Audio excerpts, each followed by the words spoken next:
আপনারা দেখছেন এফএস আর ভিডিও। ভিডিওটি ভালো লাগলে আমাদের চ্যানেলটিকে সাবস্ক্রাইব করে আমাদের পাশে থাকা বেল আইকনটি প্রেস করে আমাদের সাথে। শিলিগুড়িতে 25 একর জায়গার উপরে আপনার শিব মহাকাল মন্দির তৈরি ঘোষণা করলেন। এর আগেও তিনি একাধিক মন্দির উদ্বোধন করেছেন। আর আজ তিনারই দলের একজন নেতা, তিনার দলের একজন কর্মী, একজন মুসলমান ভাই হুমায়ুন কবির ভাই, তিনি উদ্যোগ নিয়েছেন। 1 বছর আগে ঘোষণা দিয়েছেন তিনি যে কি আমি হুমায়ুন কবির মুর্শিদাবাদে বাবরি মসজিদ তৈরি করব। তখন তো তিনাকে বহিষ্কার করা হলো না।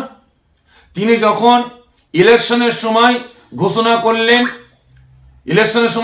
করলেন যে মুর্শিদাবাদে 70% মুসলমান আছে, 30% বিধর্মী ভাই আছে, তাদেরকে কচু কাটা করে ভাগীরথীতে ভাসিয়ে দেবো, তখন তো উনি বহিষ্কার করলো না, করেছেন। আর আজ তিনারই দলের একজন নেতা, তিনার দলের একজন কর্মী, একজন মুসলমান ভাই হুমায়ুন কবির ভাই, তিনি উদ্যোগ নিয়েছেন।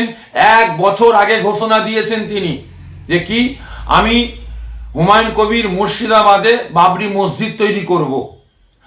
তখন তো তিনাকে বহিষ্কার করা হলো না। তিনি যখন ইলেকশনের সময় ঘোষণা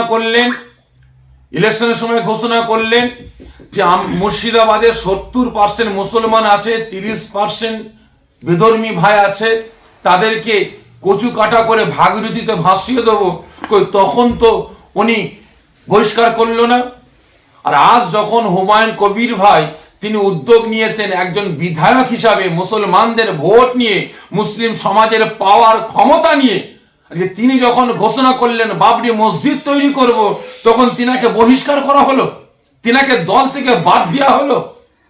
এখানে আমরা এটাই বুঝতে পারছি যে আমার রাজ্য